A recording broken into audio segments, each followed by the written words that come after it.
Seruan Salemba 2024.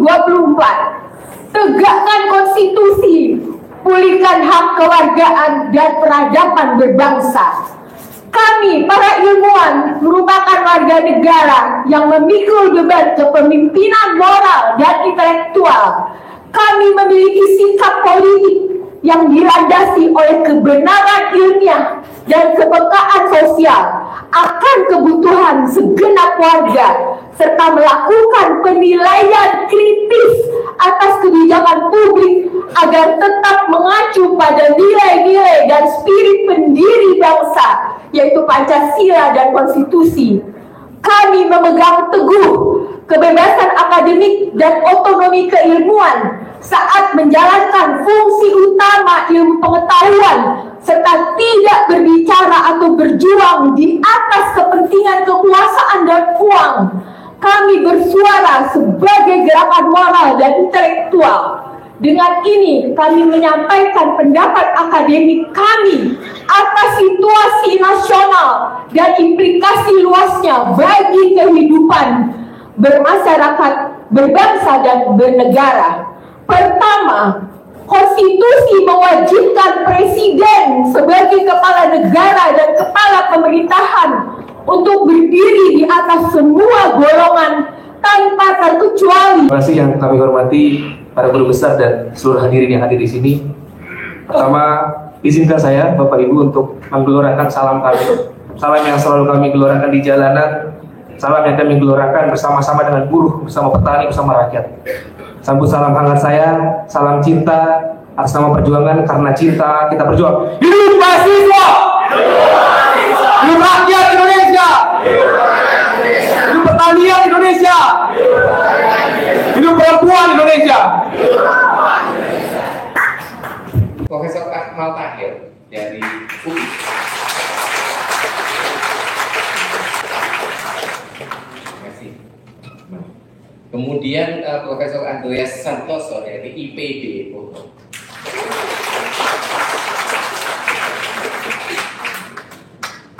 Silakan. Profesor Haryadi juga dari IPB.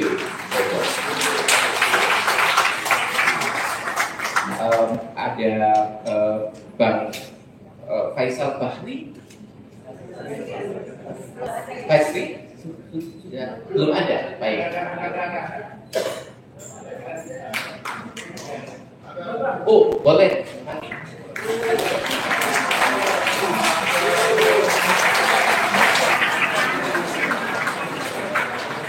Maaf Bang Pangling, makin keren soalnya. Baik. Kemudian Dr. Dwi Kristanto dari Sekolah Tinggi Filsafat Nirgala.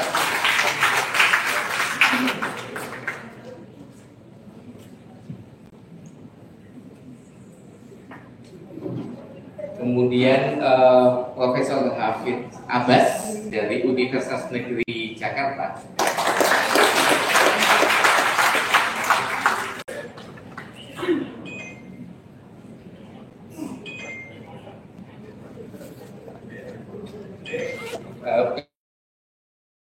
Bani juga dari Universitas IPB dan Universitas Negeri Jakarta. Mbak Soraya sedia sedikit desak-desakan. Oh, iya. Biasanya mereka kulus-kulus, jadi silakan dari IPB, dari UI.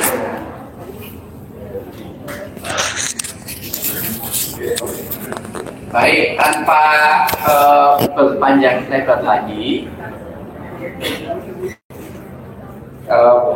saya akan memberikan giliran sesuai dengan kertas yang ada di saya kan. Ya, bertiga, muat. Baik, kita akan mulai. Ibu Bapak, kita akan mulai dengan paparan bidang kesehatan pasca Undang-Undang Kesehatan. Prof. Akmal, silakan.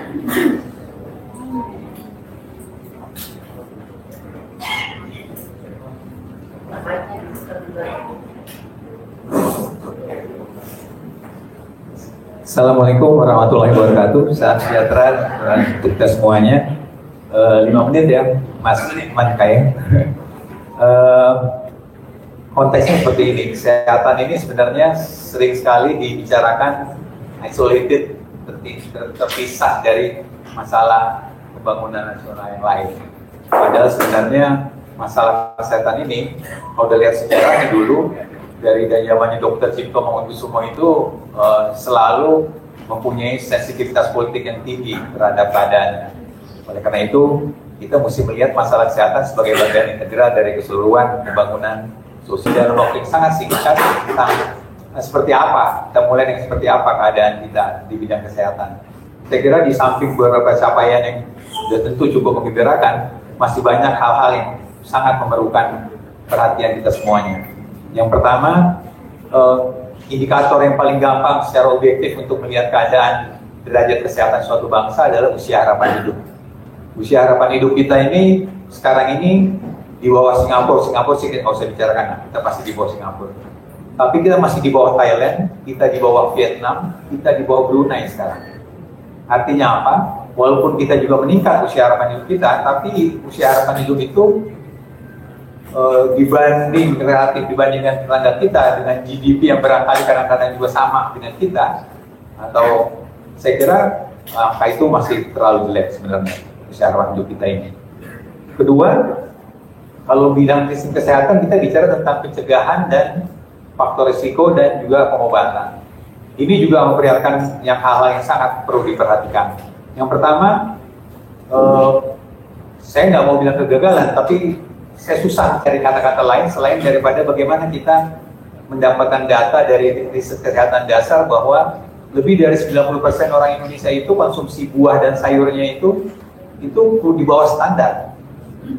Artinya apa? Artinya kita nggak mencegah penyakit, sebenarnya. Itu yang paling sederhana.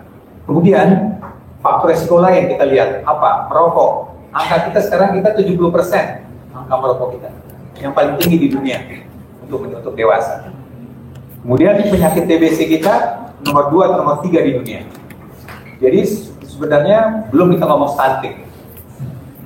Dan yang terakhir supaya kita cepat, yang besar-besar tadi saya sebutkan, yaitu angka cerita tentang equity atau pemerataan. Jadi keadaan ini makin diperburuk dengan pemerataan di negara kita ini yang antar kota maupun antar geografisnya. Akar masalahnya apa sebenarnya kalau seperti itu? Saya nggak akan bicarakan yang sangat teknis seperti makan siang gratis dan sebagainya ya. Karena saya pikir kita mesti cari akar permasalahan. Itu kita akan berdebat panjang tentang itu, tapi yang saya ingin sampaikan bahwa akar permasalahannya adalah soal sistem sebenarnya. Sistem kesehatan nasional kita yang masih sangat lemah. Apa sih gampang sistem kesehatan nasional tadi? Angka pencegahan penyakit yang berkurang, angka untuk pengobatan juga dari data penyakit juga masih jauh dari harapan kita. Itu harus masih kita sebutkan. Tapi yang paling penting kita lihat di sini adalah bahwa sistem kita itu betul-betul hospital sentris. Semuanya itu rumah sakit. Dan itu bukan mindset para pejabat saja, mindset masyarakat pun akhirnya juga terjadi seperti itu. Nah, yang paling pokok kalau masalah di sistem, perbaikannya apa? Ya perbaikan sistem. Yang pertama apa yang kita bisa kerjakan? Dan harus kita kerjakan. Yang pertama, kesadaran bahwa masalah kesehatan ini nggak bisa dipecahkan oleh orang kesehatan sendiri sama sekali. Ada masalah yang sangat jelas, yaitu masalah yang kita bilang social determinant of health, yang menentukan derajat kesehatan suatu bangsa. Yaitu apa? Masalah sosial, masalah ekonomi, masalah komersial, masalah lingkungan, yang lebih dari 60% dianggap mempengaruhi derajat kesehatan suatu bangsa. Itu yang pertama. Oleh karena itu, dalam setiap polisinya, mestinya pemerintah memperhitungkan masalah kesehatan ini sebagai dampak terhadap kesehatan. Bukan hanya pada waktu pandemi COVID. Sekarang saatnya sebenarnya kita. Nah, akar permasalahan ini tidak terjadi hanya karena COVID. angka-angka tadi yang saya sebutkan, banyak angka itu angka sebelum COVID sudah seperti itu. Jadi kita betul-betul harus memecahkan masalah ini. Yang kedua, kita masuk dengan prioritas pembangunannya apa? Prioritas pembangunannya adalah masalah pembangunan kesehatan dasar, yaitu primary healthcare. Apa itu? Sederhananya adalah yang kita sehari-hari temukan di mana tempat, yaitu di puskesmas, pengobatan oleh dokter umum dan sebagainya. Itu yang merupakan suatu hal yang sangat-sangat penting kita prioritaskan. Ini sudah dibuktikan secara jelas evidence-nya atau data ilmiahnya bahwa ini yang harus ditempuh. Tapi ini memerlukan, di Indonesia digaungkannya sudah lama, tapi implementasinya masih sangat jauh. Dan ini memerlukan komitmen politik, komitmen anggaran yang sangat jelas. Dikatakan bahwa 1% dari GDP harus diarahkan kepada pembangunan kesehatan dasar. Tapi kenyataannya apa? Malah pada undang-undang kesehatan yang baru ini tidak disebutkan secara eksplisit prioritas itu. Bahkan kedua, mandatory spending yang 5% sekarang malah dihapuskan. Oleh karena itu, ini hal-hal yang mestinya kita perjuangkan. Saya kira yang terakhir, saya lihat Pak Maneko udah berdiri soalnya. Perhatian khusus kepada manusianya. Manusianya siapa? Justru manusianya itu ada dua. Satu masyarakat dalam bentuk apa? Partisipasi masyarakat, yaitu kader kesehatan. Thailand angka kematian COVID-nya 1/5 dari kita. Karena apa? Karena dia punya kader kesehatan masyarakat yang kuat. Dan yang kedua, yaitu tenaga kesehatan yang bekerja di daerah primer, yang bekerja di puskesmas, yang bekerja di daerah terpencil. Saya kira dua ini yang memerlukan perhatian kita agar supaya kita bisa. Dan terakhir, kita para ilmuwan, guru besar, mahasiswa, dan praktisi harus bergerak bersama publik luas untuk memastikan pembangunan kesehatan nasional menjadi prioritas. Karena apa? Karena Undang-Undang Dasar kita menyatakan bahwa kesehatan adalah hak seluruh rakyat. Terima kasih. Terima kasih, Prof. Ahmad. Kata kuncinya bergerak dan bersama. Selanjutnya adalah Prof. Andreas Santoso dari IPB. Silakan. Terima kasih. Sampurasun. Rahayu. Sedikit saja, di Oktober sampai November 2014, saya membantu Pak Jokowi dan Pak JK di tim transisi untuk menyusun konsep kedaulatan pangan. Lalu sepanjang 27 tahun terakhir ini saya banyak bergerak di jaringan tani kecil, dan ternyata konsep yang dulu kami susun ternyata semakin lama semakin menjauh. Jadi ini yang ingin saya ceritakan. Nah, saya akan baca saja supaya nanti waktunya cukup. Yang pertama, pembangunan pertanian pangan periode 2013 sampai 2023 itu diawali dengan berbagai program besar. Urusan pangan itu urusan yang seksi, karena tadi Bu Tuti juga menyinggung juga masalah harga beras naik. Yang pertama, target swasembada jagung kedelai 2015 sampai 2017 melalui Khusus Pajali. Kedua, swasembada gula nasional 2015 sampai 2019. Ketiga, swasembada bawang putih 2017 sampai 2019. Rice Estate yang isu yang amat sangat seksi kan, selepas debat Cawapres.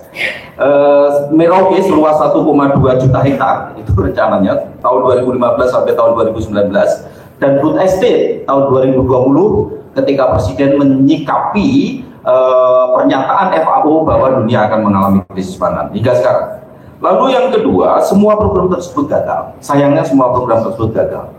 Produksi padi selama pemerintahan saat ini 2014 sampai 2023 justru menurun rata-rata sebesar 1% tiap tahun, yang menyebabkan stok awal beras tahun 2023 sangat tipis, sehingga Indonesia harus mengimpor beras berapa? 3,06 juta ton, impor terbesar selama 25 tahun terakhir.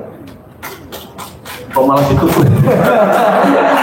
Kita mencapai rekor impor terbesar. Jadi selama 25 tahun terakhir.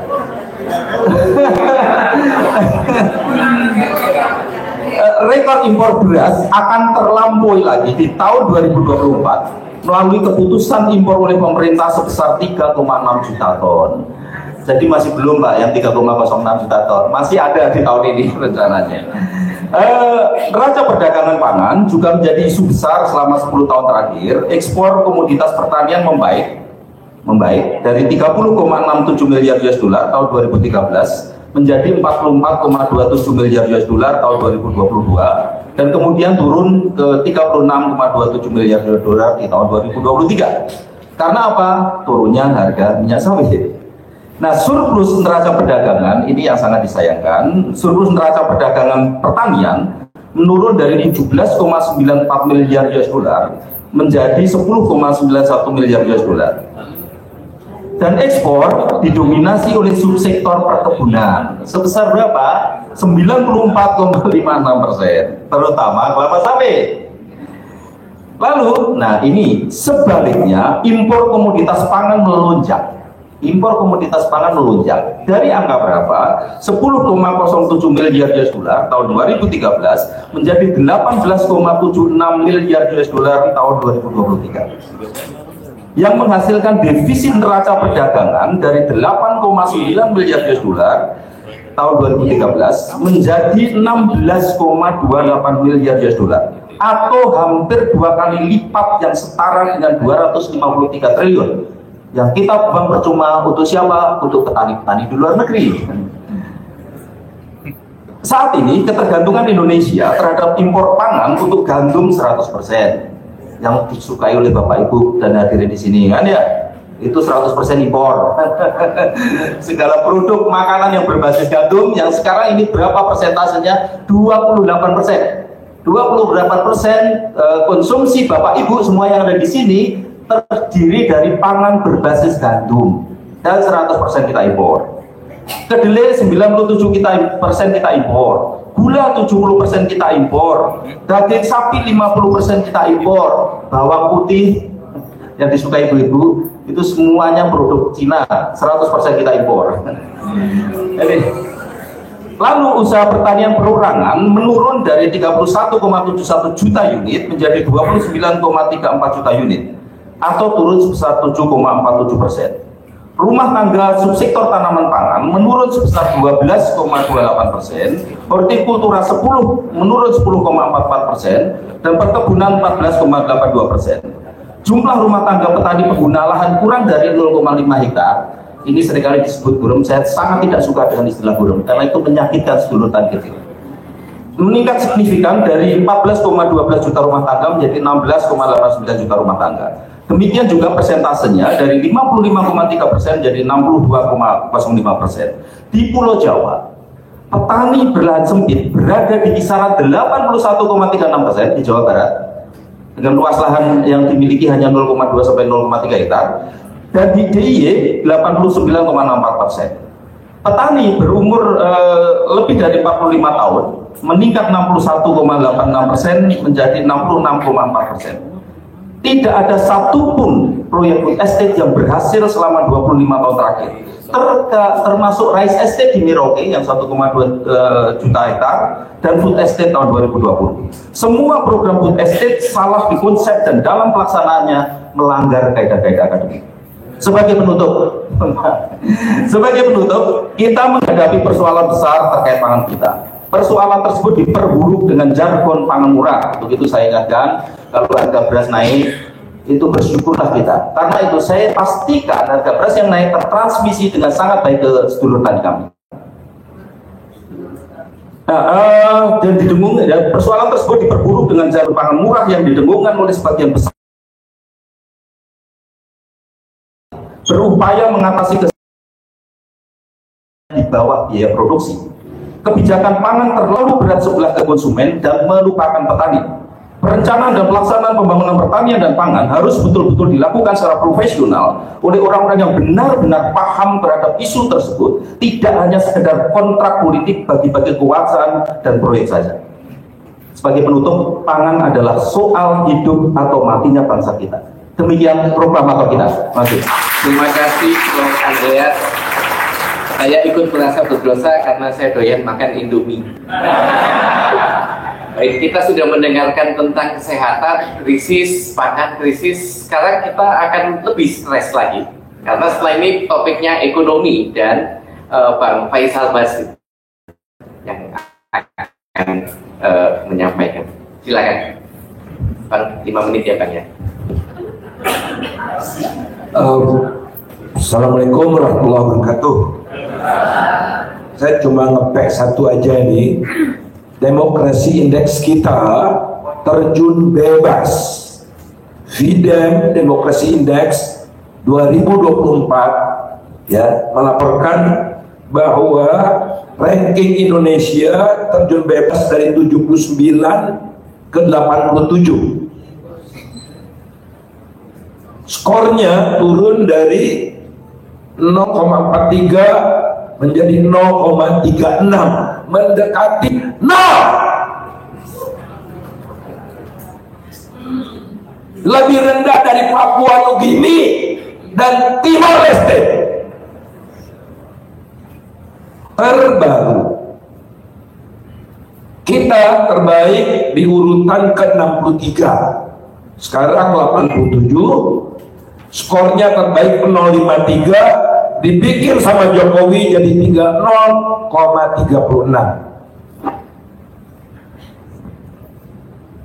Jokowi jadi presiden, demokrasi sedang marak-maraknya, mencapai level tertinggi. Kita menjadi negara demokrasi yang disegani. Sekarang kita mingkem, malu membicarakan demokrasi karena sudah dirampok oleh Jokowi. Karena dia tahu demokrasi yang genuine tidak memungkinkan dinasti politik hadir. Dia harus rusak dulu demokrasi, baru Gibran bisa jadi wakil presiden. Apa yang dia lakukan? Dia perlemah institusi-institusi demokrasi, tapi dia nggak punya modal. Apa yang dia lakukan? Dia rangkul para konglomerat, dia ajak dalam kekuasaan, penguasa dengan pengusaha dalam satu badan, Pak Harto enggak. Penguasa dan pengusaha dan satu badan menjelma menjadi raksasa yang lalim, sehingga kekuatan mereka luar biasa. Mereka keruk batu bara kita, dapat pendapatan dari ekspor saja 2022 1.000 triliun. Itulah yang membuat Boy Thohir bilang, saya dan rekan-rekan perampok kaya alam di Indonesia akan memastikan Prabowo menang 1 putaran. Diam kita.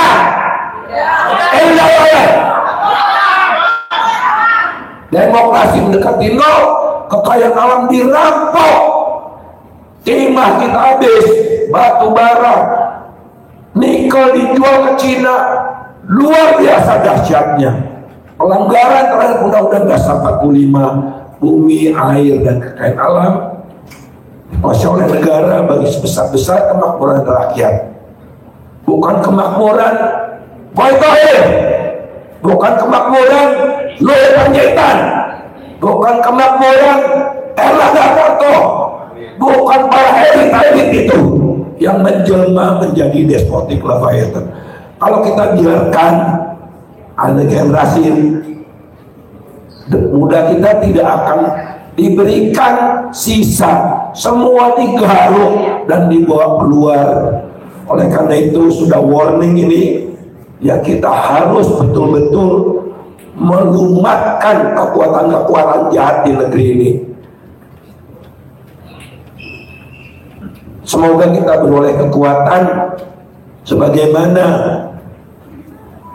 Rasulullah dan para sahabatnya bisa memenangkan perang Badar tatkala bulan Ramadan. Berjuang sampai mati. Assalamualaikum warahmatullahi wabarakatuh. Waalaikumsalam. Terima kasih Pak Faisal. Sangat keras tapi pasti banget ya. Untuk selanjutnya Prof. Haryadi akan berbicara tentang masalah lingkungan dari IPB. Silakan. Baik, terima kasih. Selamat pagi, Assalamualaikum warahmatullahi wabarakatuh. Saya akan menyampaikan perihal lingkungan hidup Bapak Ibu sekalian. Jadi ini adalah resultante dari segala macam pemanfaatan sumber daya alam maupun kebijakan-kebijakan yang terkait dengan itu.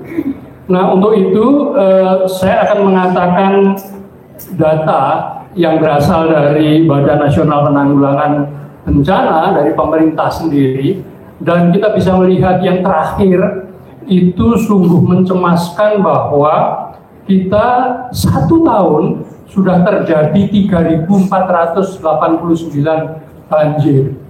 Kalau kita lihat dari tahun 2009 itu hanya 1.249, kemudian 2018 itu 2.575. Meningkat 1000 kali banjir pada akhir data ini dibuat. Ini adalah satu performa yang tidak bisa dimanipulasi. Ini adalah produk alam di mana di atasnya itu dirusak oleh manusia. Persoalannya adalah kenapa demikian dan bagaimana sebetulnya pemerintahan berikutnya memperhatikan hal ini. Kita tahu bahwa pemerintah sebelumnya menggabungkan dan memperlemah kapasitas dari organisasi lingkungan hidup nasional, digabungkan dengan kehutanan. Kemudian kita semua tahu bahwa kalau pertahanan keamanan itu sampai 140 triliun anggarannya, KLHK itu hanya 9 triliun, 8 triliun, jadi tidak ada apa-apanya untuk melihat ini. Nah, dalam situasi seperti itu, persoalannya adalah persoalan struktural, dalam artian ini adalah kemauan politik yang memungkinkan itu bisa diperbaiki. Nah, itu inti dari yang saya sampaikan. Namun demikian saya juga memberikan beberapa informasi yang saya sebut sebagai dunia pertama dan dunia kedua. Bapak sekalian, kalau kita melihat apa yang tertera di dalam data-data formal, itu adalah dunia pertama. Dunia pertama itu kelihatannya tidak cukup mengagetkan, baik-baik saja begitu. Secara administratif kita juga apa istilahnya itu, serapan anggaran oke, gitu, tidak ada sesuatu yang aneh. Tetapi kita lihat bahwa di luar atau dunia keduanya, setelah kita melihat semua itu terjadi, itu sebetulnya tidak baik-baik saja itu tadi, seperti tadi Bu Tuti sampaikan ya. Nah, dari situlah sebenarnya ada problematika antara apa yang kita himpun, apalagi di dunia akademik, data dan seterusnya, yang landasannya adalah administrasi, itu sama sekali tidak mencerminkan apa yang sesungguhnya terjadi.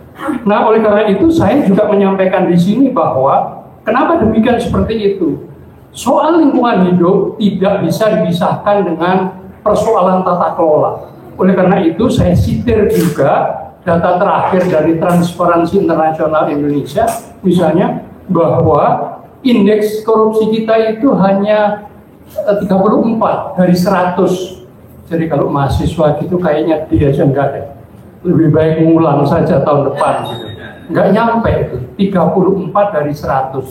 Nah, kondisi seperti itu tidak bisa mencuat ke permukaan ketika birokrasi ini lebih concern pada sistem administrasinya daripada dunia nyata yang kemudian menimbulkan dampak bencana dan seterusnya itu tadi. Nah, inti dari apa yang terjadi itu Bapak sekalian adalah seperti tadi, dan saya tambahkan informasi pada kesempatan ini untuk sumber daya alam yang tadi itu, kita juga tahu bahwa konflik lahan itu tidak menjadi perhatian. Yang terakhir saya kira secara populer kita tahu ada rempang di bagian-bagian seperti itu. Saya catat datanya di sini, dalam 8 tahun terakhir terdapat 2.939 konflik lahan. Siapa yang menderita di sini? Rakyat miskin. Jadi kalau kita bicara soal keadilan, jauh dari keadilan. Kenapa mesti pertumbuhan yang kita bicarakan ketika situasinya seperti ini? Nah, dari itu semua saya akan menyampaikan 2 hal saja.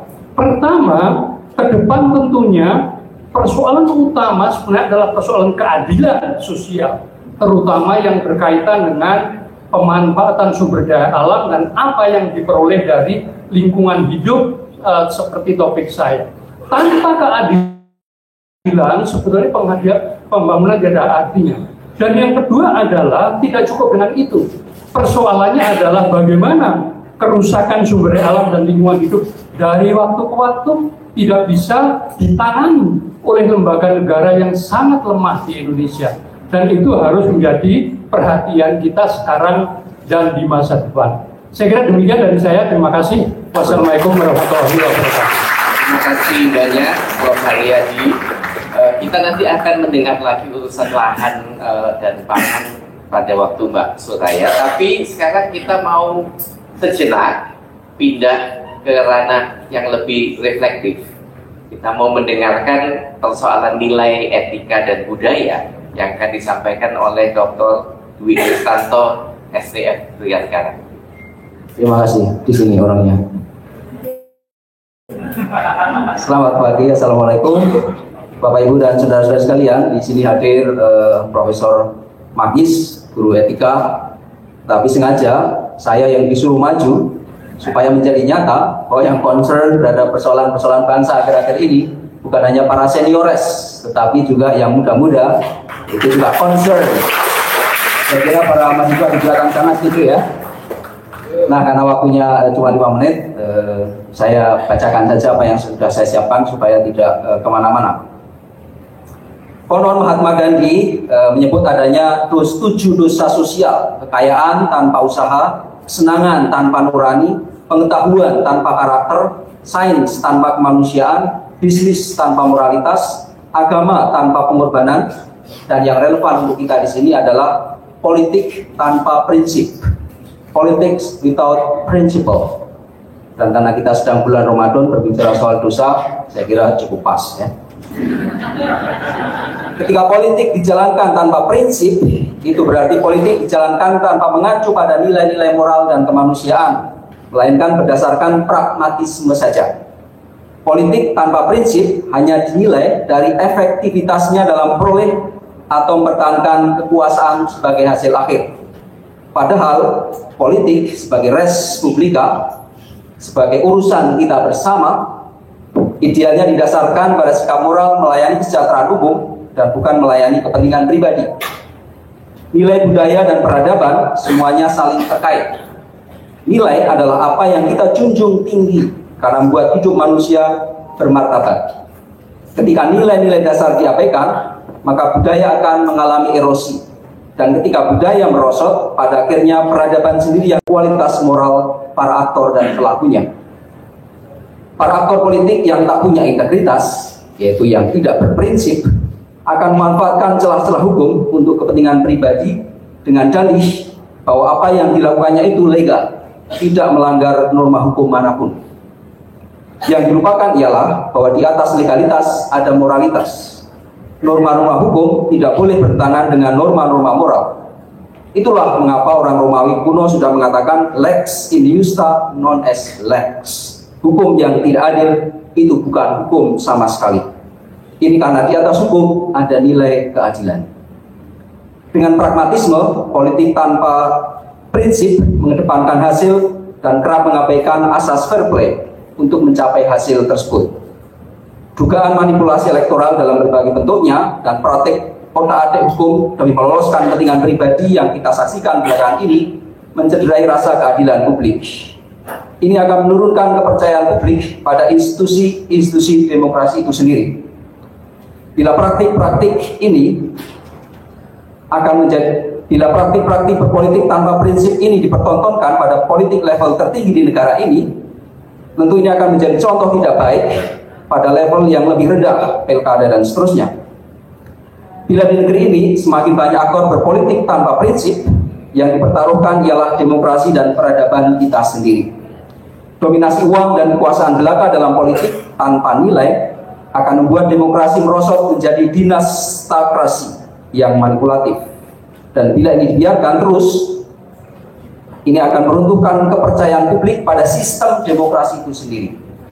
Populisme dan sebagainya adalah defisit trust pada sistem demokrasi. Itulah mengapa politics without principle merupakan suatu dosa sosial, sebab merusak kehidupan society, kehidupan kita bersama. Terima kasih. Terima kasih, Profesor Rustanto. Berikutnya kita akan mendengarkan dari Profesor Hafid Abbas, Universitas Negeri Jakarta, tentang SDM. Bismillahirrahmanirrahim. Assalamualaikum warahmatullahi wabarakatuh. Selamat pagi dan salam sejahtera bagi kita sekalian. Ini sungguh satu kebahagiaan dan kehormatan saya hadir di kampus yang bersejarah ini yang ikut melahirkan reformasi 98. Mudah-mudahan pertemuan kali ini akan melahirkan lagi reformasi jilid kedua lagi, insya Allah. Dalam beberapa tahun terakhir ini, Prof. Tuti, seringkali saya dihantui oleh bayang-bayang gelap dari matinya api demokrasi itu tadi. Ada 4 yang menjadi penyebab dari kerisauan itu. Menurut Bank Dunia dalam bukunya Indonesia Rising Divide, jadi setiap detik Indonesia terancam pecah, terancam bubar. Dan mudah-mudahan kita di ruangan ini bisa mencegah hancurnya Indonesia itu, insya Allah. Apakah kita siap untuk mencegah kehancuran Indonesia? Pertama, ada menurut Bank Dunia ada diskriminasi terjadi di semua lini. Kita lihat misalnya ada 4 orang Indonesia kekayaannya hampir sama dengan setengah kekayaan Indonesia, 100 juta.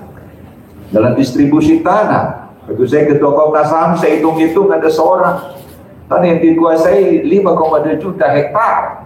Tapi dikoreksi oleh Profesor Husnul, ternyata itu 9 juta hektar. Luas Jakarta hanya 66.000 hektar. Dapat dibayangkan kekayaan orang ini, gitu. Jadi di semua lini. Yang kedua yang menyebabkan Indonesia terancam bubar, kualitas SDM-nya rendah sekali. Tidak bisa bersaing di sektor ekonomi modern. Dia lapuk dari dalam. Karena mutu pendidikan kita pernah tercatat oleh Liga Global terburuk di dunia. Dapat dibayangkan paradoks 20% APBN amanat konstitusi 612 triliun setahun. Dapat dibayangkan rekor kemarin 2022 PISA skor Indonesia untuk bidang sains itu bahkan menurun dari 2018. Vietnam keempat terbaik di dunia 2018. Coba kita lihat Indonesia menurun. Kemana anggaran 20% APBN itu? Ternyata ada lagi publikasi Bank Dunia, spend better, spend more, spend better. Jadi duit dibelanjakan aja tapi tidak ada hasilnya. Dan ada lagi publikasinya, How Indonesian Government Spend Their Budget on Education. Ternyata 20% dari APBN itu 612 triliun, ya, 86% dipakai untuk kesejahteraan, honor-honor pejabatnya, segala macam. Itu untuk kesejahteraan. Yang menetes ke siswa tidak ada, gitu kan. Di Vietnam hanya 41%, rata-rata di dunia di bawah 50%. Finlandia hanya 51%, kita 86%. Dan menurut Bank Dunia ada 32 kabupaten itu sekitar 90% duit pendidikan dipakai untuk kesejahteraan. Itulah sebabnya mengapa kita lihat beberapa kabupaten di Papua 89%. Saya baca tadi pagi di Antara, itu belum bisa membaca menulis. Anak SMP 50% belum bisa membaca menulis. Di SMA 40%. Itu di beberapa kabupaten bisa dilihat. Ini 20% anggaran pendidikan kita tidak ada manfaatnya bagi penguatan sumber daya manusia Indonesia. Yang ketiga ini juga bencana yang ada di depan kita. Duit yang beredar di Indonesia ini ternyata tidak menyentuh seluruh lapisan masyarakat. UMKM Itu kita lihat data dari Sri Mulyani sendiri, 46,6 juta. Itu not bankable, tidak tersentuh dengan bank. Yang nikmati bank itu hanya perusahaan-perusahaan besar karena ada gunanya. Jadi penjual bakso goreng tidak tersentuh, gitu kan. Dan yang terakhir gitu, mayoritas Indonesia tidak punya tabungan. Saya lihat ada sekitar 400-500 juta jumlah rekening, tetapi 98%, 98,7% itu di bawah $1.000. Itu 2018. Sekarang ini menurun. Tabungannya hanya kalau $1.000, data 2018 itu hanya sekitar 13 juta. Sekarang ini hanya 1,9 juta tabungan rata-rata. Tapi 129.000 ini tabungannya di atas 5 miliar dan meningkat setiap tahun. Saya lihat dalam bisnis news gitu ya, 24% setahun. Jadi keterpecahan ekonomi kita luar biasa kaya miskin ini. Saya kira solusinya ada dua. Saya ingin Bapak Ibu kita semua warga kampus jangan kita berduka cita selama-lamanya kalau negara ini bubar seperti prediksi Bank Dunia. Itu mari kita lihat pengalaman Afrika Selatan. Waktu Mandela jadi presiden, dia buat EQQX, undang-undang pemerataan, tanah yang dikuasai kulit putih, kasih ke kulit hitam.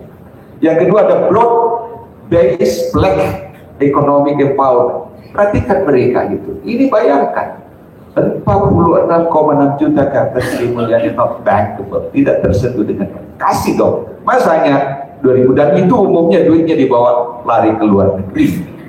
Dan perlu juga kita lihat pengalaman Malaysia memberdayakan bumi putranya. Saya kira mungkin dua negara ini perlu menjadi idola kita untuk kembali sebagai negara yang punya Pancasila. Terima kasih. Assalamualaikum warahmatullahi wabarakatuh. Terima kasih Prof. Abed. Berikutnya masih dari Universitas Negeri Jakarta, yaitu Dr. Ubedillah Badrun tentang politik dan masyarakat.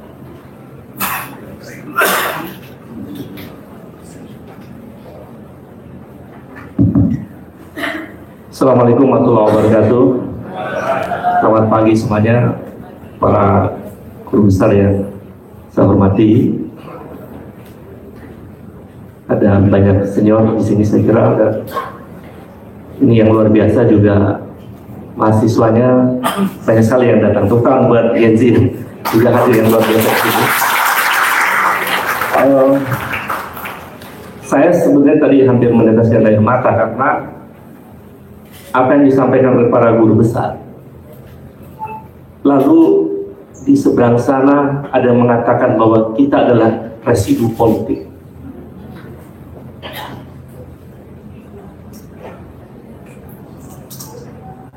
Setega itu.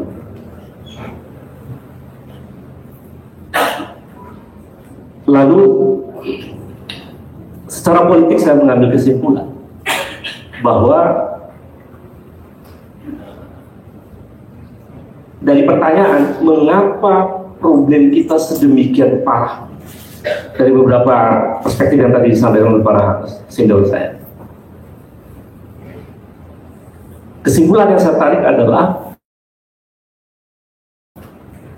ada terang benderang sebuah pengabaian terhadap kaum intelektual.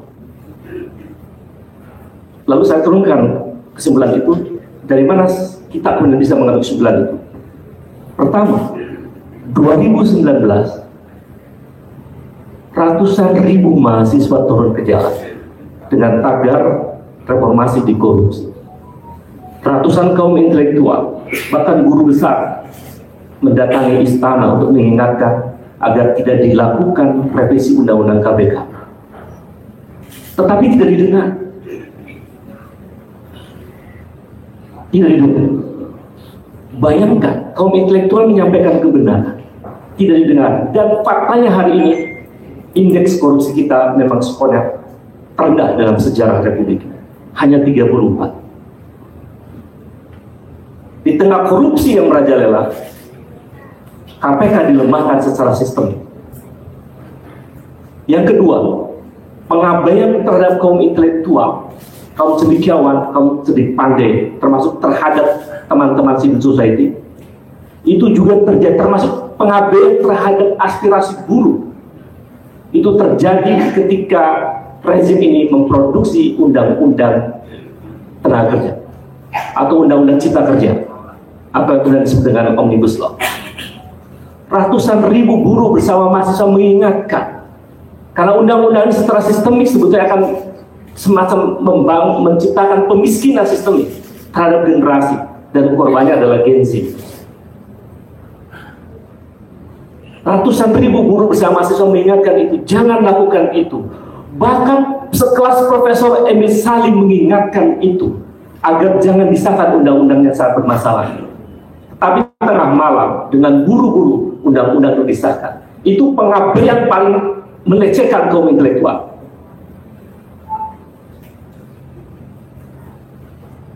Yang terakhir,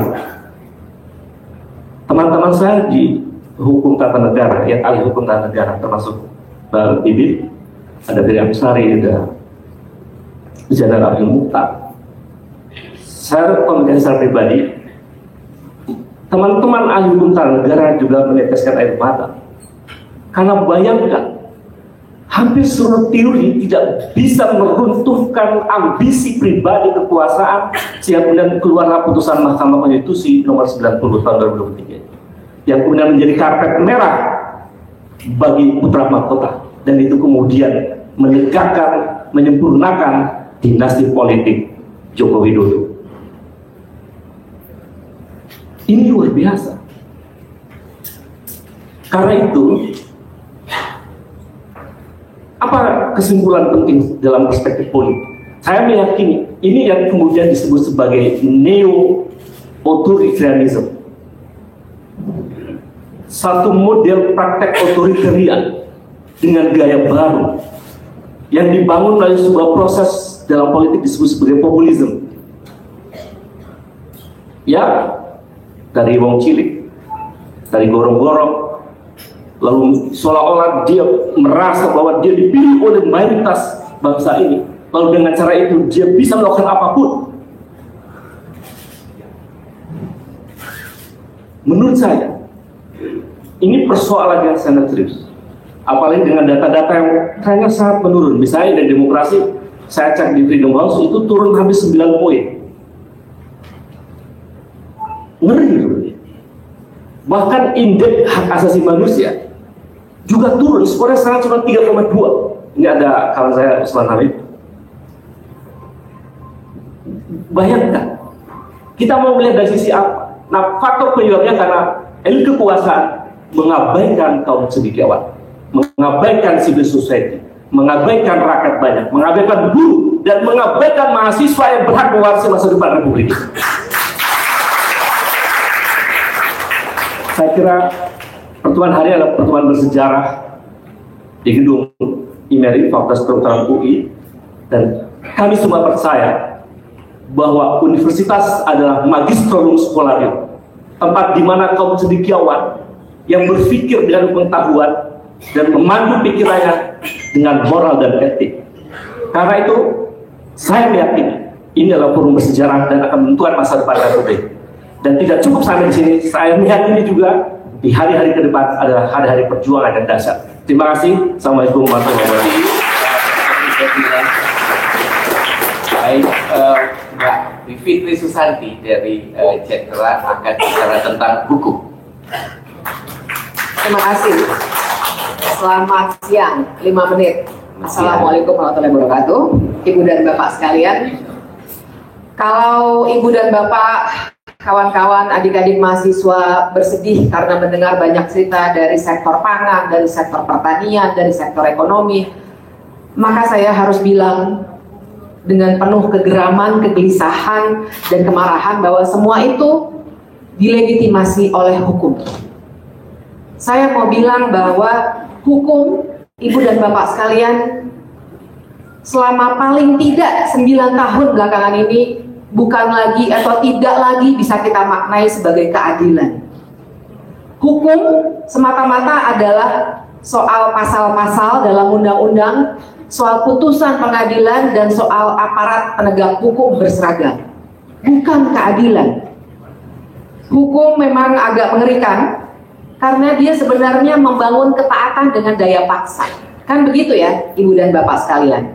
Melalui sanksi, melalui keharusan yang punya dampak atau akibat hukum, perdata, administrasi. Kita nggak bisa dapat tanah karena tanah yang kita duduki nenek moyang kita karena sekedar kita tidak punya KTP, dan mungkin kita tidak punya KTP sekedar karena kita agamanya tidak dikenali oleh negara, atau kita adalah bagian dari masyarakat adat yang susah mendapatkan hak atas tanah. Semua akibat hukum.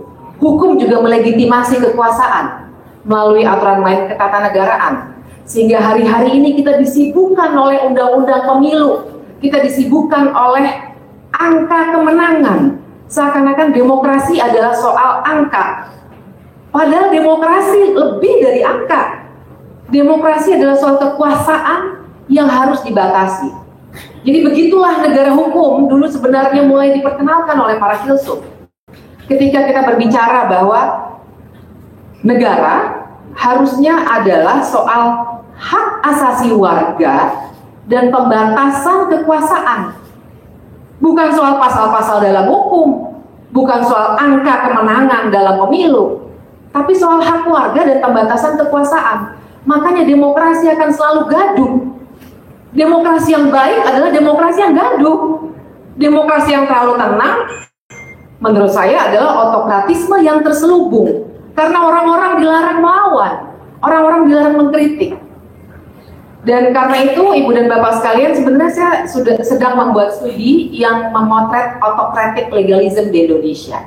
Bagaimana kritik terhadap kekuasaan, pembatasan terhadap kekuasaan melalui lembaga-lembaga negara sebenarnya sedang dimatikan. Makanya namanya autocratic, sebenarnya autokratisme yang didukung oleh legalisme. Karena kita diajarkan di kampus-kampus, di sekolah-sekolah untuk taklid buta terhadap hukum tanpa mengkritik hukumnya adil atau tidak. Maka dengan atas nama hukum, misalnya DPR mati sebagai orang atau lembaga yang harusnya menyeimbangkan kekuasaan. Tidak pernah lagi ada hak angket sejak 2017. Presiden mau mematikan KPK, 2 minggu pada 2019 revisi Undang-Undang KPK keluar. Presiden ingin memberikan konsesi yang bagus untuk para pemilik tambang batubara, 6 hari revisi Undang-Undang Minerba keluar. Presiden ingin memindahkan ibu kota ke IKN, 21 hari undang-undangnya dikeluarkan begitu saja oleh DPR. Satu, DPR. Kedua, MK. Lihat sendiri revisi Undang-Undang KPK yang dibiarkan, Perpu Cipta Kerja, dan lain sebagainya. Yang ketiga, masyarakat sipil yang juga kritiknya dibungkam. Dan yang keempat, juga KPK itu sendiri yang sudah dibunuh. Itu yang saya potret sebagai autocratic legalism di Indonesia. Karena waktu saya sudah tinggal 1 menit, saya ingin bilang Ibu dan Bapak sekalian bahwa saya mengatakan ini semua bukannya saya mau mengajak Ibu dan Bapak kemudian langsung tidak taat pada hukum. Bukan itu. Tapi saya mau bilang begini, 3 hal. Pertama, kita harus kembalikan gagasan negara hukum pada soal pembatasan kekuasaan dan hak kita sebagai warga. Negara tidak akan hadir tanpa warga. Dari dulu kita belajarnya begitu, nggak kebalik. Bukannya warga untuk negara, tapi negara untuk warga. Bukannya, kalau kata Pak Sacipto Raharjo, bukannya manusia untuk hukum, tapi hukum itu untuk manusia. Jadi kita kembalikan gagasan itu dengan lebih kritis untuk melihat hukum, terutama ketika hukum bersandingan dengan kekuasaan. Dan yang kedua, kita harus menggali alternatif-alternatif hukum, baik dalam hukum formal, ruang-ruang politik, dan termasuk untuk ruang politik seperti hak angket yang memberikan kejelasan pada warga tentang dugaan-dugaan penyalahgunaan kekuasaan yang luar biasa besar. Dan yang ketiga, bagaimana kita menggali hukum alternatif terhadap hukum yang tengah mengalami kejumutan seperti ini. Misalnya untuk mengadakan pengadilan rakyat bagi kekuasaan yang terlalu disalahgunakan oleh Jokowi. Nah, izinkan saya menggunakan detik-detik terakhir untuk membacakan satu pidato Muhammad Hatta tentang tanggung jawab moral kaum intelijensia pada hari alumni 1 UI 11 Juli 1957. Sebentar saja, dan saya kira ini saya sangat kagumi. Sekalian untuk menggugah hari-hari ini kita akademisi berdiri di sini, Hatta mengatakan, 30 tahun yang lalu, berhubung dengan ancaman Nazi Hitler, Julian Benda menulis suatu buku yang menggemparkan tentang pengkhianatan kaum intelektual. Aturan memegang tinggi kemanusiaan yang menjadi dasar segala ilmu pengetahuan, katanya, ini kata Hatta, kaum terpelajar di segala negeri telah menyesuaikan diri pada berbagai macam aliran egois dan kepentingan sebelah di dalam masyarakat. Orang terpelajar tidak saja dikalahkan, tetapi juga dipungut terdahulu, dan itu telah diucapkan dalam bahasa Prancis, yang intinya adalah orang terpelajar yang disewa oleh yang berkuasa di dunia adalah pengkhianat kepada fungsinya. Lihatlah, katanya, kata Julian Benda, betapa bersemangatnya kaum intelektual modern menyerahkan dirinya sepenuh-penuhnya kepada perjuangan politik yang meluap-luap.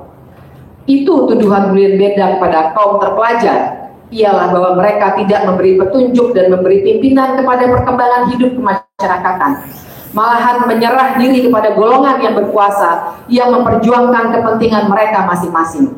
Aturan memelihara persaudaraan segala bangsa berdasarkan kemanusiaan, kaum terpelajar ikut serta mempertajam pertentangan bangsa yang menjadi sebab timbulnya perang. Tapi, kata Hatta, saya tidak ingin mengikuti begitu jauh tuduhan Julian Benda kepada kaum intelijensia, tetapi saya ingin melihat kaum intelijensia Indonesia menunjukkan tanggung jawab moralnya terhadap usaha-usaha pembangunan negara dan masyarakat kita dengan berpedoman kepada cinta akan kebenaran yang menjadi sifat bagi orang berilmu. Terima kasih. Assalamualaikum warahmatullahi wabarakatuh. Mbak Suraya, akhir Haria dan pembangunan.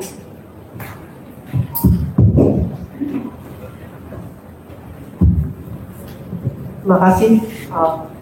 Ini menarik, ada dua perempuan di antara sekian laki-laki. Ini menunjukkan bahwa sebenarnya nggak ada perempuan-perempuan hebat di sini ya.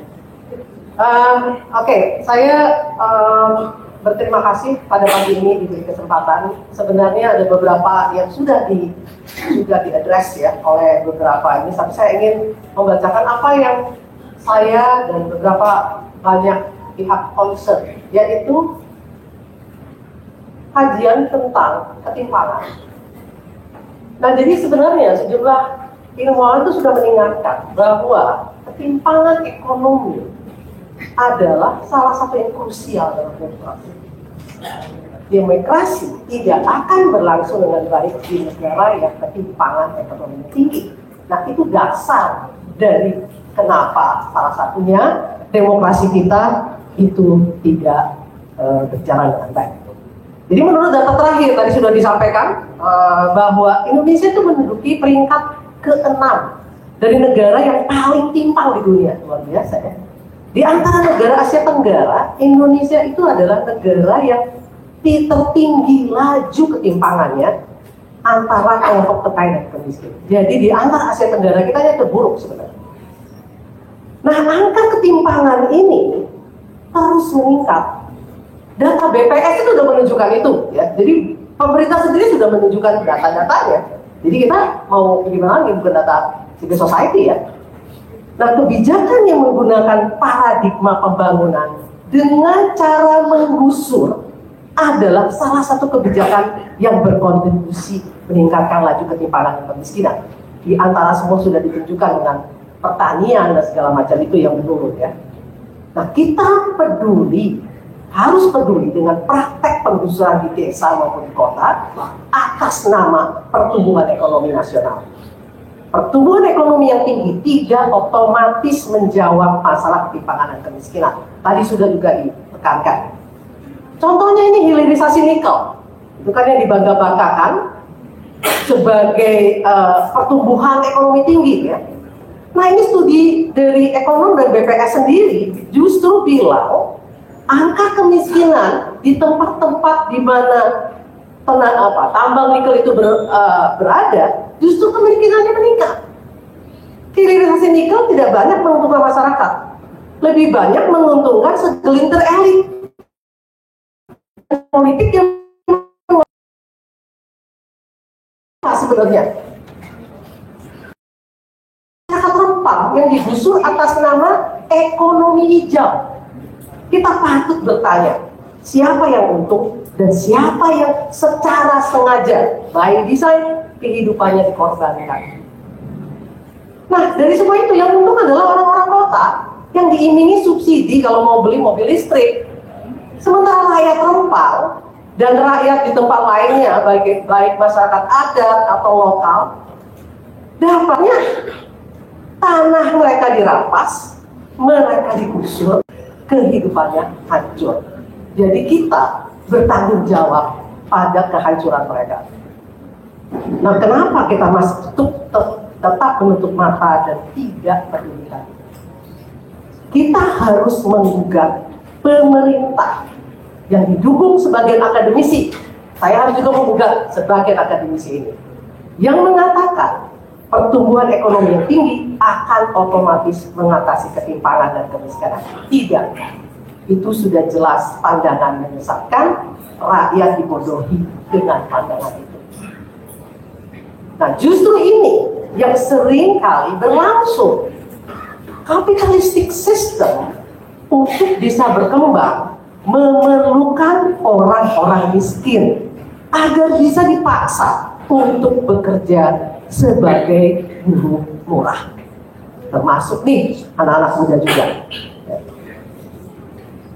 Yang benefit dari sistem ini hanyalah segelintir elit dan sekelompok orang saja.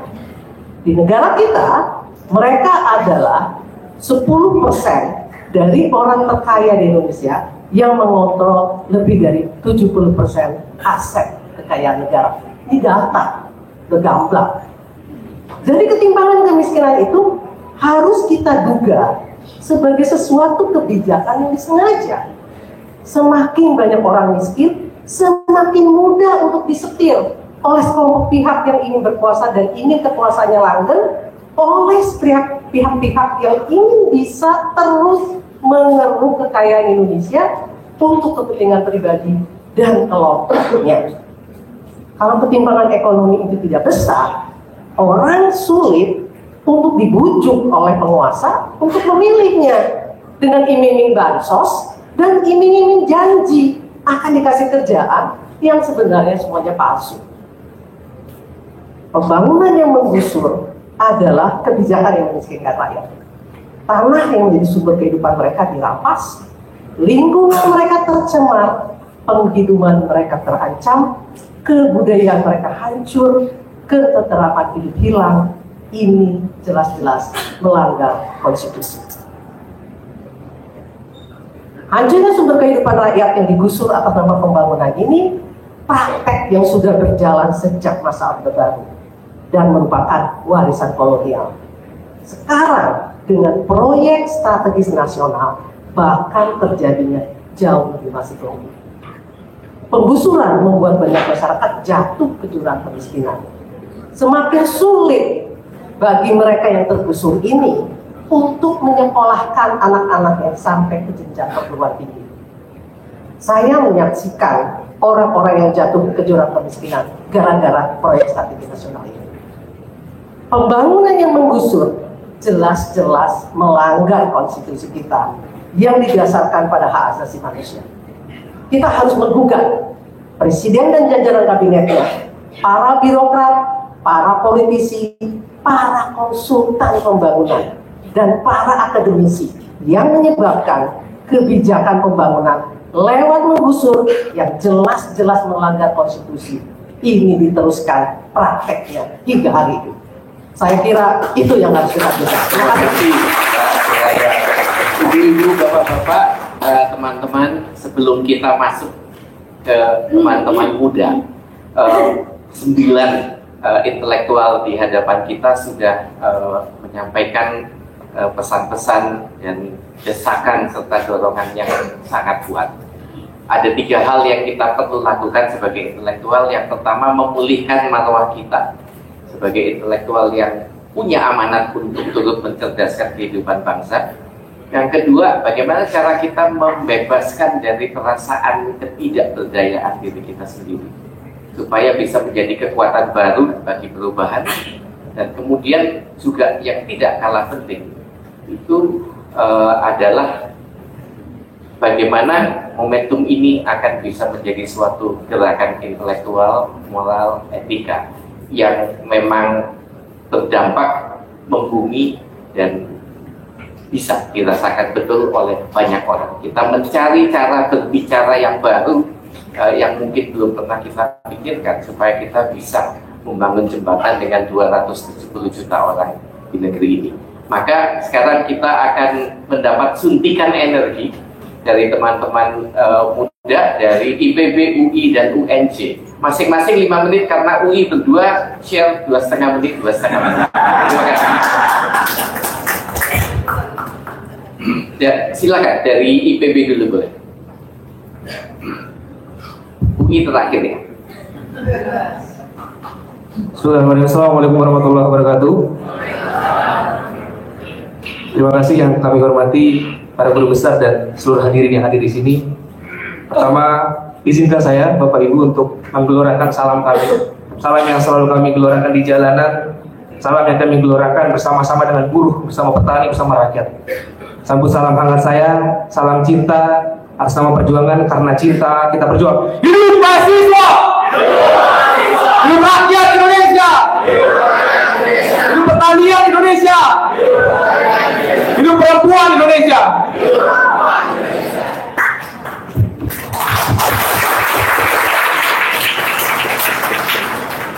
Hari ini saya turut prihatin, saya turut bersedih melihat bangsa ini semakin hari semakin tidak jelas arahnya kemana. Pemerintah hari ini tidak becus mengurus negara, ugal-ugalan hingga bangsa ini semakin sekarat. Dan pemerintah harus segera bangun dari mimpi buruknya, dari tidur lelapnya, agar bangsa ini tidak jadi hancur. Guru besar kami sudah mengatakan dengan seksama, dengan tempo juga yang singkat, tegas, berarah, sumber juga yang jelas, tapi sama sekali tidak mendapat respon yang baik. Kemudian kepada siapa mereka harus mendengar? Kepada siapa mereka harus berpihak? Kepada siapa mereka menjalankan amanat konstitusi ini selain kepada rakyat? Bapak Ibu semuanya, bangsa ini 78 tahun merdeka, usia yang cukup tua. Tapi dengan hari ini, sampai dengan hari ini, bangsa ini masih belum menjadi negara maju. Banyak PR-PR yang harus dilakukan oleh pemerintah. Hari ini saya mendapat topik mengenai beberapa hal tentang agraria. Bicara mengenai konflik agraria, Bapak Ibu semuanya. Menurut data KPA, 8 tahun terakhir tercatat sejumlah 2.939 kasus konflik agraria di seluruh Indonesia. Bayangkan, izin bercerita sedikit Bapak Ibu semuanya. Saya adalah mahasiswa yang tumbuh besar dari keluarga petani. Bapak saya petani, adik saya petani, mungkin adik saya juga petani, tapi saya kurang mengenalnya. Seluruh badan saya di sini adalah keringat petani. Saya hadir di sini atas nama petani. Selama saya pulang, saya sering bercerita dengan ayah saya. Pak, bagaimana hasil pertaniannya? Oh, pupuk mahal nih. Pemerintah ugal-ugalan, tidak bertanggung jawab. Kami tidak mendapatkan harga gabah yang pas. Kami tidak mendapatkan harga pupuk yang murah. Kami tidak mendapatkan obat-obatan yang dapat dijangkau. Mereka bertanya pada saya juga, tetangga-tetangga saya. Saya yang mengatakan, sabar dulu Pak. Apalagi yang bisa katakan Bapak Ibu semuanya, selain itu.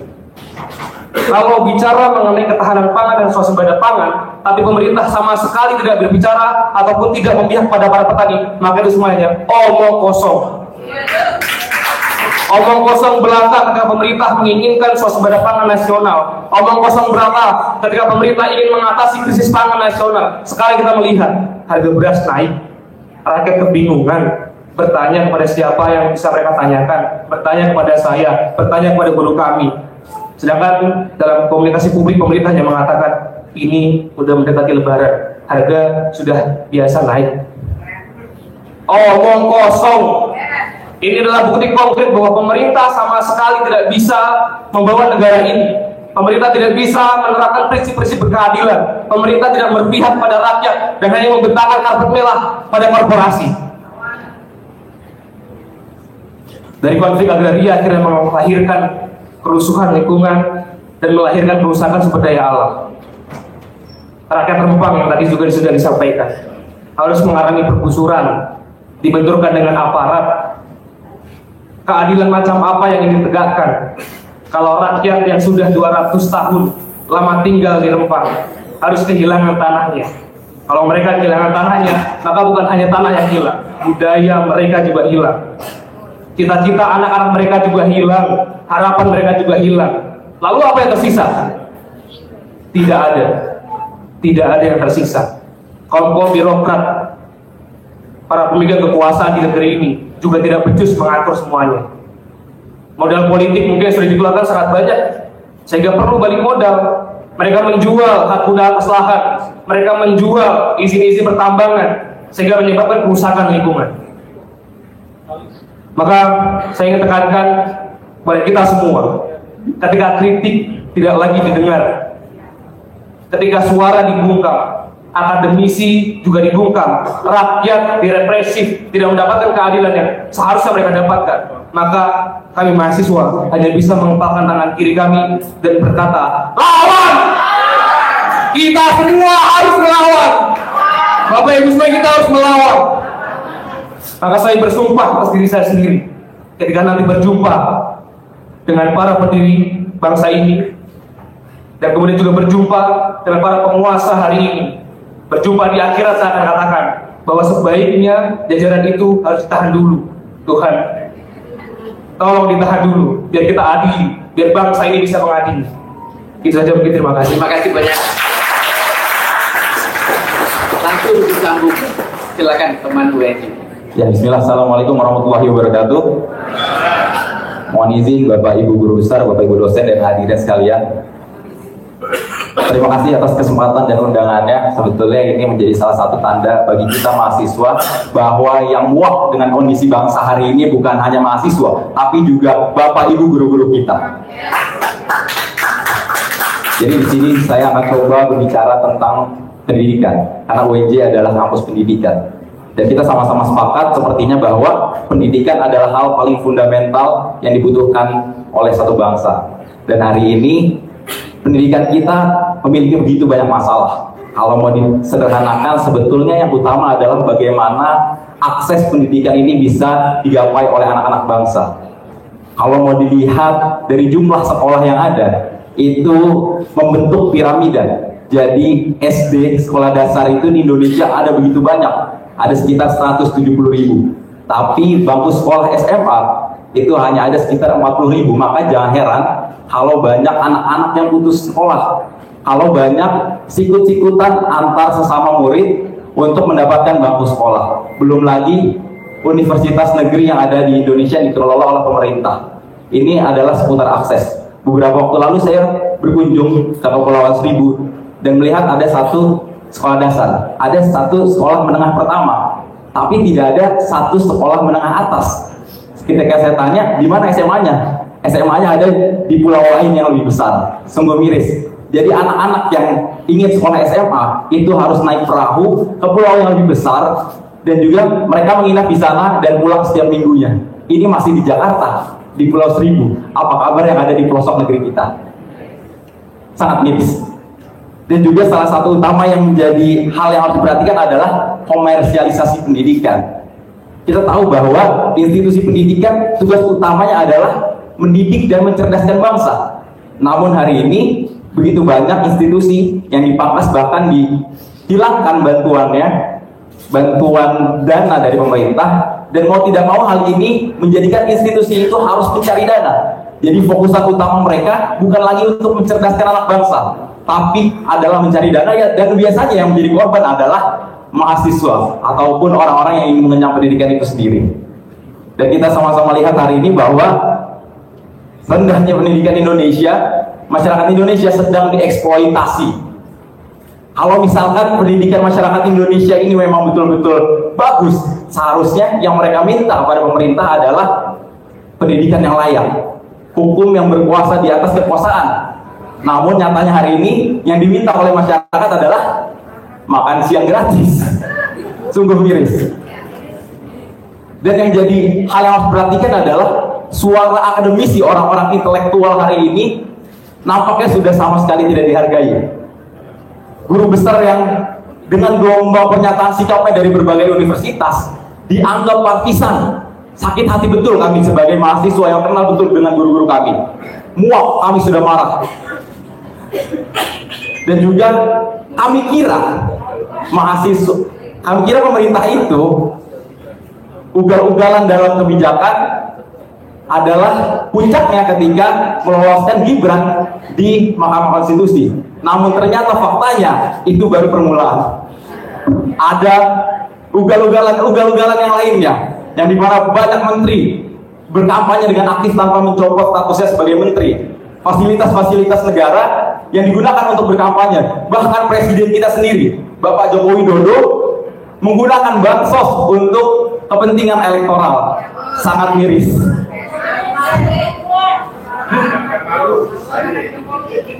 Dan apa yang mereka lakukan saat kita bersuara, saat kaum akademisi bersuara, mereka tidak mendengar kita semua. Dan dengan ini saya rasa sudah betul keputusan mahasiswa pada akhir tahun 2022 di gedung DPR, kita secara simbolis menyerahkan pembersih telinga kepada anggota DPR kita, karena memang mereka sudah tidak bisa mendengar suara-suara kita.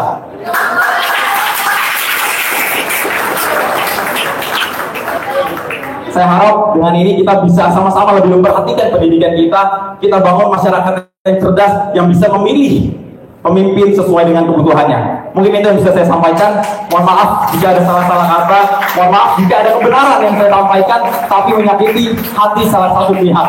Karena sejatinya panggung kita mahasiswa bukan di sini. Panggung kita mahasiswa adalah di jalanan bersama dengan riakan atas gajah. Hidup mahasiswa! Hidup rakyat Indonesia! Hidup perempuan Indonesia! Terima kasih. Assalamualaikum warahmatullahi wabarakatuh. Waalaikumsalam. Terima kasih.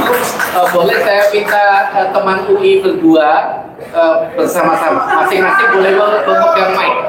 Masing-masing boleh memegang mic. Dan berdampingan saja berdiri.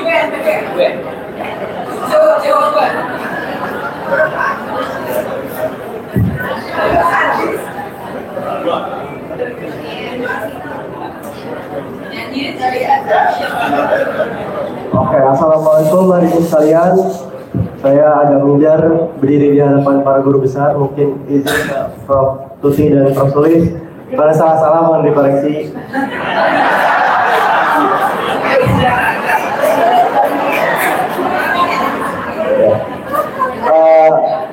Mungkin karena ini hari Kamis, saya memakai baju serba hitam untuk mengenang para korban pelanggaran HAM berat di masa lalu yang tidak pernah usai. Kalau saya bilang hidup korban, tolong jawab jangan diam. Kalau saya bilang jangan diam, tolong jawab lawan. Hidup korban, jangan diam. Hidup korban, jangan diam. Menurut Undang-Undang Dasar, negara kita adalah negara hukum, restart. Namun bagi pemantauan kami, BMFAUI nyatanya tidak begitu. Karena dalam beberapa tahun terakhir banyak terjadi hal-hal yang tidak menunjukkan bahwa Indonesia adalah negara hukum.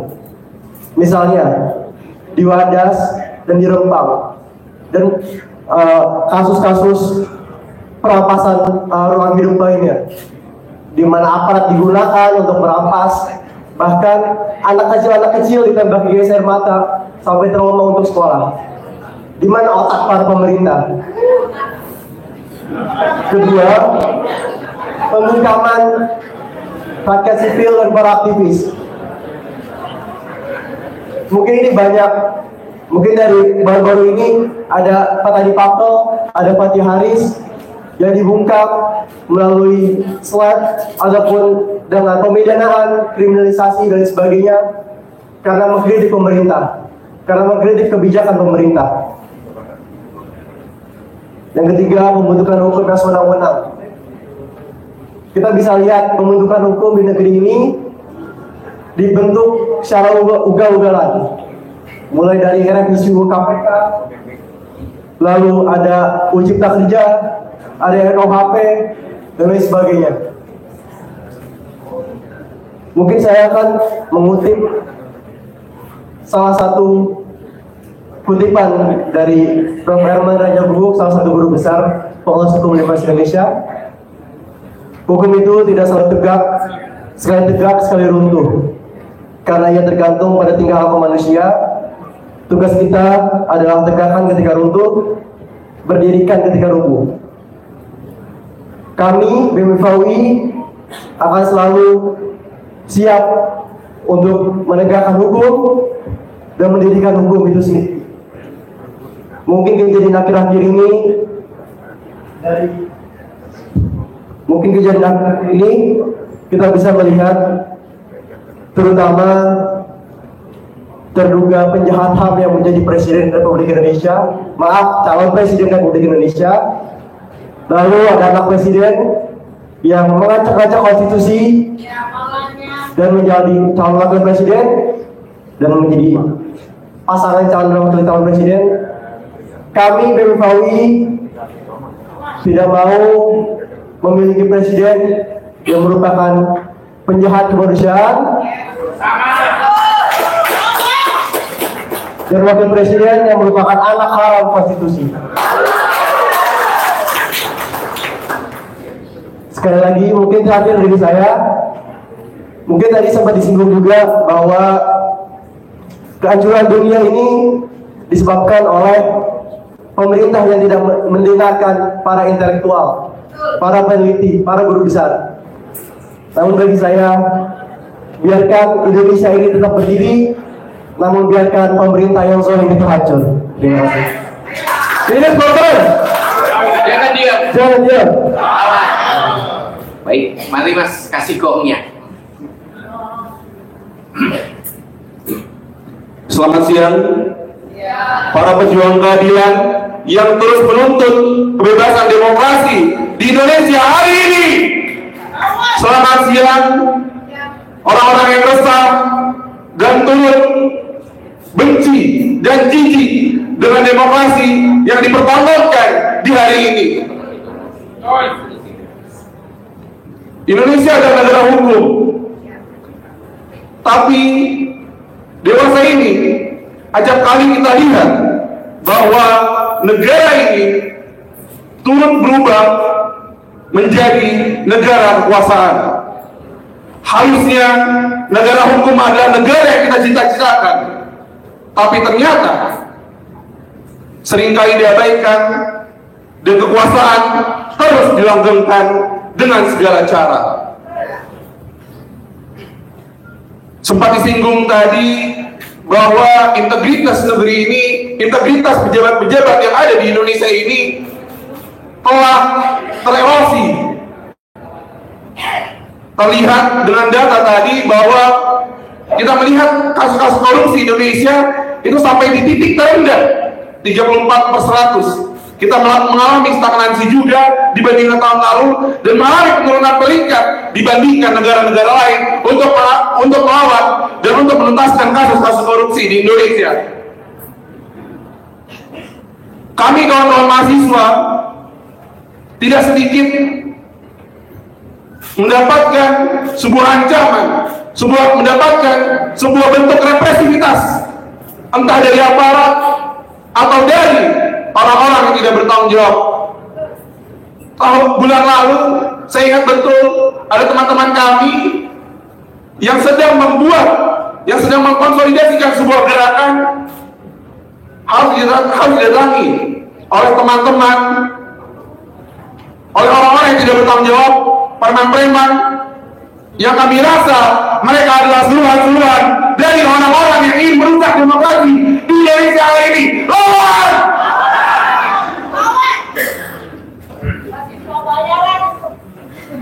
kami mahasiswa tentu pasti akan terus melawan demokrasi yang sudah hancur di hari ini.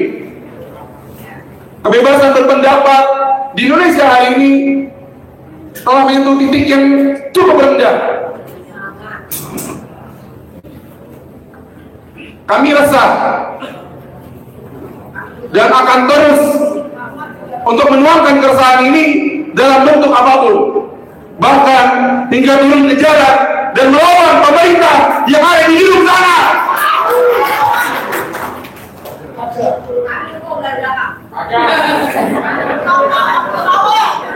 Terima kasih semuanya. Mari kita jalankan, mari kita gaungkan semangat untuk melawan semua hal-hal yang tidak lagi baik di Indonesia, dan mari kita gaungkan kembali semangat demokrasi di Indonesia hari ini. Terima kasih. Terima kasih.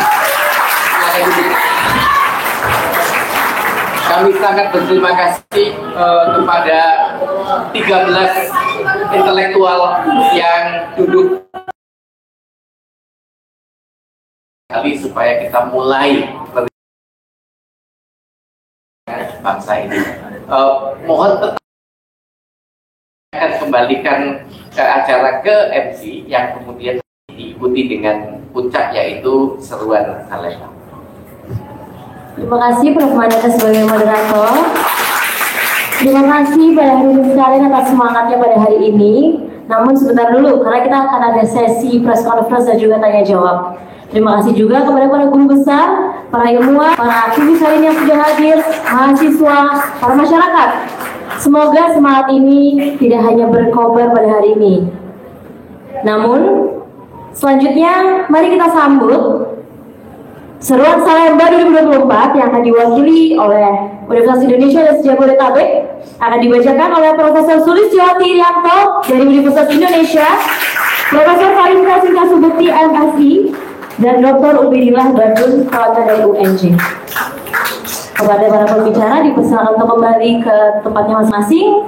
Kemudian kepada para pembaca seruan Salemba, mohon maaf, kepada pembicara bisa ikut untuk seruan Salemba ini. Kemudian setelah seruan Salemba kita akan bersama-sama menyanyikan lagu Maju Tak Gentar. Seruan Salemba 2024. Tegakkan konstitusi, pulihkan hak kewargaan dan peradaban berbangsa. Kami, para ilmuwan, merupakan warga negara yang memikul beban kepemimpinan moral dan intelektual.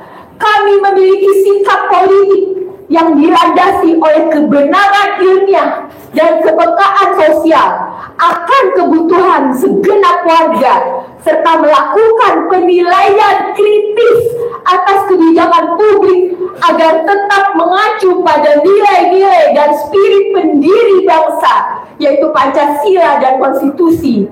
Kami memegang teguh kebebasan akademik dan otonomi keilmuan saat menjalankan fungsi utama ilmu pengetahuan, serta tidak berbicara atau berjuang di atas kepentingan kekuasaan dan uang.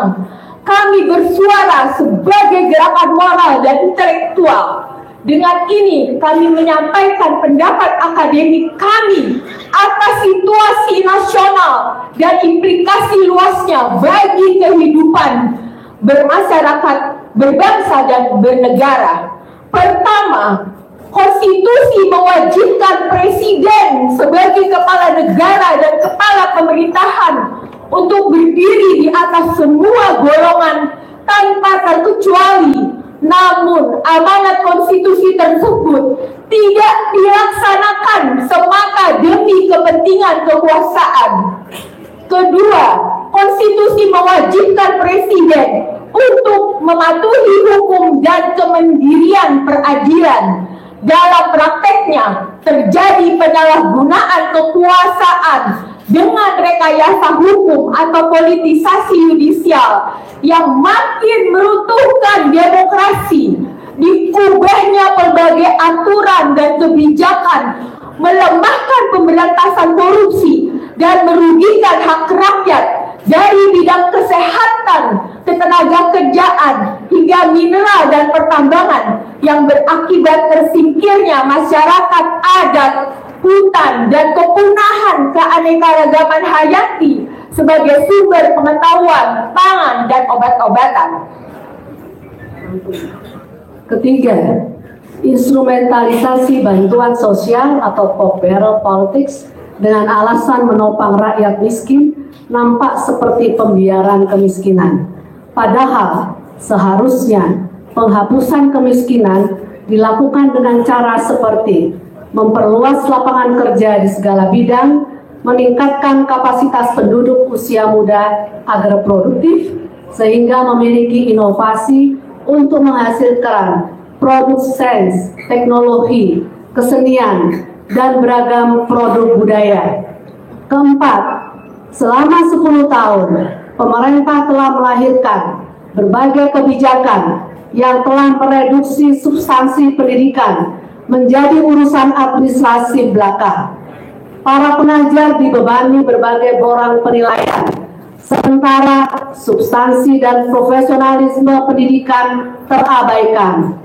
Setiap tahun, prestasi pelajar kita dalam sains, matematika, dan bahasa semakin merosot. Ini mengacu pada ranking PISA. Di perguruan tinggi, jarang ada capaian mencolok dalam bidang sains, teknologi, kesehatan, dan sosial humaniora.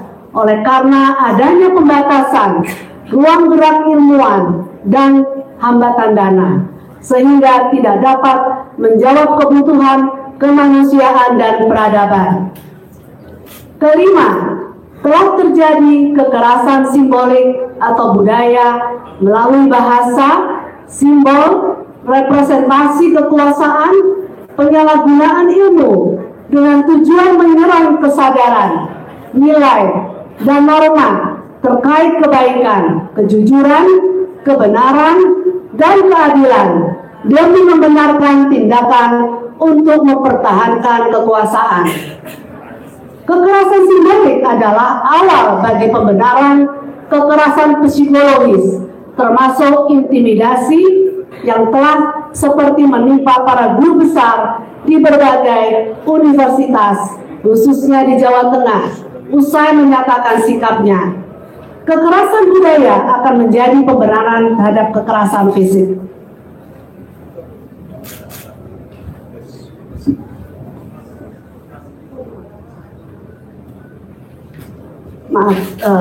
Kekerasan simbolik adalah awal bagi pembenaran kekerasan psikologis, termasuk intimidasi, seperti yang telah menimpa para guru besar di berbagai universitas, khususnya di Jawa Tengah, usai menyatakan sikapnya.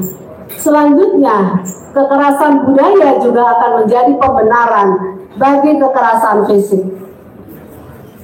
Atas penilaian situasi nasional di atas, bersama ini kami menyerukan: 1. Mendesak penyelenggara negara untuk menyiapkan suksesi kekuasaan dengan cara bermartabat dan beretika demi kepentingan yang luas, yaitu bangsa dan negara.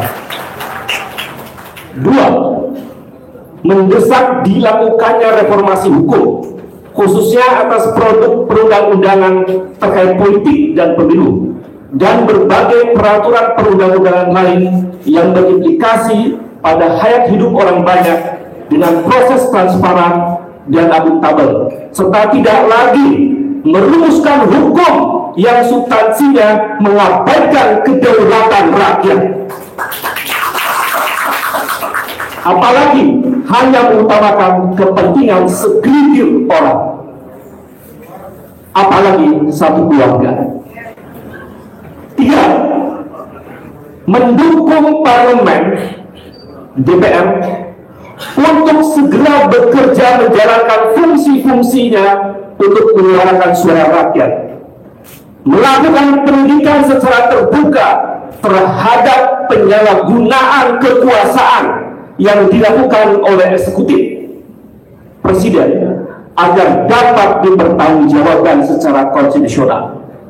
Sekali lagi, mendukung parlemen untuk segera bekerja menjalankan fungsi-fungsi menyampaikan suara rakyat, melakukan penyelidikan secara terbuka terhadap penyalahgunaan kekuasaan. 4. Mendesak penghentian intimidasi terhadap warga negara, termasuk terhadap akademisi ketika menggunakan hak berekspresi, dan mengingatkan pemerintah untuk mematuhi konstitusi dan negara hukum. 5. Mengajak warga masyarakat luas agar menjadi warga negara yang paham serta sadar akan hak-haknya dan berani mempertanyakan kebijakan publik, khususnya yang berdampak pada ketidakadilan. 6. Mengajak kepada seluruh ilmuwan dari Sabang sampai Merauke untuk tetap bekerja keras menghasilkan ilmu pengetahuan demi republik ini yang bermanfaat bagi kelangsungan hidup berbangsa dan bernegara, dengan mengutamakan nilai etika, moral, serta budaya luhur yang diamanatkan oleh para pendiri bangsa. 7. Menyerukan kepada seluruh komponen bangsa untuk menjadikan korupsi dan nepotisme sebagai misi bersama. Demikian, terima kasih. Mungkin kita teriakan bersama-sama, hidup rakyat Indonesia, hidup perempuan Indonesia, hidup petani Indonesia, hidup buruh Indonesia, hidup para pekerja profesional Indonesia. Jangan duduk terlebih dahulu karena kita akan menyanyikan lagu Maju Tak Gentar.